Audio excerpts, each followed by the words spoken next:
എല്ലാവർക്കും പുതിയൊരു വീഡിയോയിലേക്ക് സ്വാഗതം.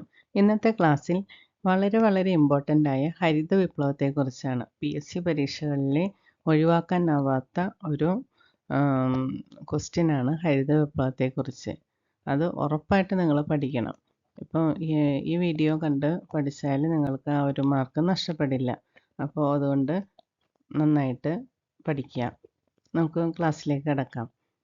1940 മുതൽ 1970 വരെ കാർഷിക മേഖലയിൽ ഉൽപ്പാദനം വർദ്ധിപ്പിക്കാനായി ആഗോളതലത്തിൽ വ്യാപകമായി നടപ്പാക്കിയ ഗവേഷണ വികസന സാങ്കേതിക വിദ്യ കൈമാറ്റമാണ് ഹരിത വിപ്ലവം അല്ലെങ്കിൽ ഗ്രീൻ റവല്യൂഷൻ എന്ന് പറയുന്നത്.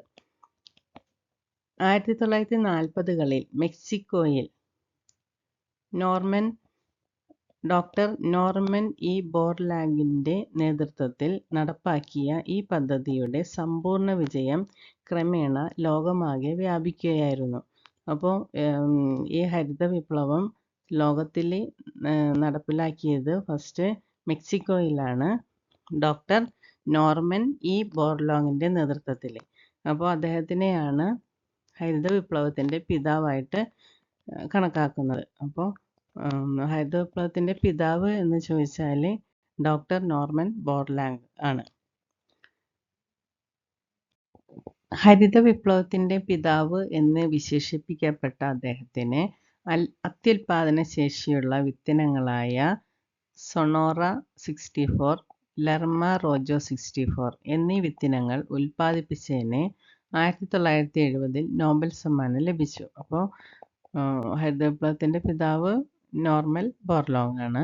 അദ്ദേഹത്തിന് നോബൽ സമ്മാനം ലഭിച്ചത് 1970 എന്തിനാണ് നോബൽ സമ്മാനം ലഭിച്ചത്?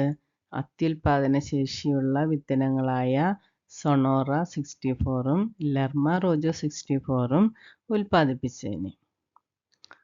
United State Agency for International Development ഡയറക്ടറായിരുന്ന വില്യം ഗാർഡ് ആണ് ഹരിത വിപ്ലവം എന്ന വാക്ക് ആദ്യമായിട്ട് ഉപയോഗിച്ചത്.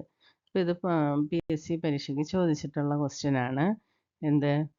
ആദ്യമായിട്ട് ഹരിത വിപ്ലവം എന്ന വാക്ക് ഉപയോഗിച്ചത് ആരാണ്? William guard 1968. ഇനി ഇന്ത്യയിലെ ഹരിത വിപ്ലവം നോക്കാം. ഇന്ത്യയിലെ ഹരിത വിപ്ലവം എന്നത് ഇന്ത്യയിൽ കാർഷിക മേഖലയെ ഒരു വ്യാവസായിക സമ്പ്രദായമാക്കി മാറ്റിയ കാലഘട്ടത്തെയാണ് സൂചിപ്പിക്കുന്നത്. ഉയർന്ന രീതിയിലുള്ള വിളവ് നൽകുന്ന വിത്തുകൾ, ട്രാക്ടറുകൾ, ജലസേചന സൗകര്യങ്ങൾ, കീടനാശിനികൾ, രാസവളങ്ങൾ എന്നിവയുടെ ഉപയോഗത്തിലൂടെയാണ് കൃഷി വർദ്ധിപ്പിച്ചത്. അപ്പോൾ നമ്മുടെ ഇന്ത്യയിൽ ഉയർന്ന രീതിയിലുള്ള വിളവ് നൽകുന്ന വിത്തുകൾ, പിന്നെ ട്രാക്ടറുകൾ, ജലസേചന സൗകര്യങ്ങൾ, കീടനാശിനികൾ, രാസവളങ്ങൾ എന്നിവയിലൂടെയാണ് കൃഷി വർദ്ധിപ്പിച്ചത്. പ്രധാനമായും കാർഷിക ശാസ്ത്രജ്ഞൻ MS സ്വാമിനാഥൻ്റെ നേതൃത്വത്തിൽ ഇന്ത്യയിൽ ആരംഭിച്ച ഈ പ്രവർത്തനങ്ങൾ അമേരിക്കൻ ശാസ്ത്രജ്ഞൻ ഡോക്ടർ നോർമൻ ബോർലോഗ് ആരംഭിച്ച വലിയ ഹരിത വിപ്ലവത്തിൻ്റെ ശ്രമത്തിൻ്റെ ഭാഗമായിരുന്നു. വികസ്വര രാജ്യങ്ങളിൽ കാർഷിക ഉൽപ്പാദനക്ഷമത വർദ്ധിപ്പിക്കുന്നതിന് കാർഷിക ഗവേഷണവും സാങ്കേതിക വിദ്യയും പ്രയോജനപ്പെടുത്തുന്നതാണ് ഹരിത വിപ്ലവം. അപ്പോൾ ഇന്ത്യയെപ്പോലുള്ള വികസ്വര രാജ്യങ്ങളിലെ കാർഷിക ഉൽപ്പാദനക്ഷമത വർദ്ധിപ്പിക്കുന്നതിന് കാർഷിക ഗവേഷണങ്ങളും അതിനുവേണ്ടി സാങ്കേതിക വിദ്യയും പ്രയോജനപ്പെടുത്തുന്നതാണ് ഹരിത വിപ്ലവം എന്ന് പറയുന്നത്. അപ്പോൾ ഇന്ത്യയിലെ കൃഷിശാസ്ത്രജ്ഞനായിരുന്ന MS സ്വാമിനാഥൻ്റെ നേതൃത്വത്തിലാണ് ഹരിത വിപ്ലവത്തിൻ്റെ പ്രവർത്തനങ്ങൾ ആരംഭിച്ചത്. അതുകൊണ്ട് തന്നെ MS സ്വാമിനാഥനെ ഇന്ത്യൻ ഹരിത വിപ്ലവത്തിൻ്റെ പിതാവെന്ന് അറിയപ്പെടുന്നു.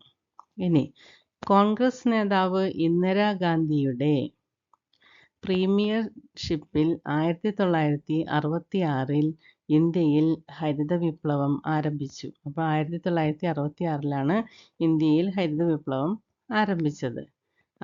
കോൺഗ്രസ് നേതാവായിരുന്നു അന്ന് ഇന്ദിരാഗാന്ധി. ഇത് ധാന്യ ഉൽപ്പന്നത്തിൽ വർധനവിന് കാരണമായി.